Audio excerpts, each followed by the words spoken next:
ইবাদত মানে শুধু নামাজ রোজা নয়, প্রতিদিন এই কাজই হতে পারে ইবাদত যদি নিয়তটা বদলে দেন। তবে কাজের ব্যস্ততায় আমাদের ইবাদতের সময় কোথায়? কিন্তু ইসলাম আমাদের জন্য দিনকে কঠিন করেননি। আল্লাহ কোরআনে বলেছেন, আল্লাহ কারোর উপর তার সাধ্যের বাইরে দায়িত্ব দেন না।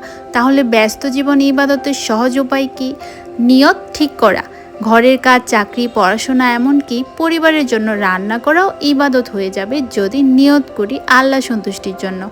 হাঁটতে হাঁটতে জিকির করা, গাড়িতে বসে, অফিসে বসে সুবহানাল্লাহ, আলহামদুলিল্লাহ, আল্লাহু আকবার পড়তেই পারি। সালামের আমল, অফিসে বা পরিবারে দেখা হলে সালাম দেওয়া সুন্নত। প্রতিদিন ভালোবাসা ছড়াতে পারি সালামের মাধ্যমে। ছোট দোয়া শিখে নেওয়া, কাজের সময়, খাবার খাওয়ার সময় বিসমিল্লাহ, কাপড় ধোয়া, ঘুমানো, আয়াতুল কুরসি, এই ছোট ছোট আমলগুলো ইবাদতে ভরিয়ে তুলতে পারি। ফরজ ইবাদতকে অগ্রাধিকার দিতে হবে। কাজের ভিড়ের মাঝেও যেন নামাজ মিস না হয়। একটু আগে কাজ শুরু করলে নামাজের জন্য সময় বের করা যায়। মনে রাখবেন, ইবাদত শুধু নামাজ নয়, পুরো জীবনকে ইবাদতে রূপান্তর করা যায় নিয়তের মাধ্যমে।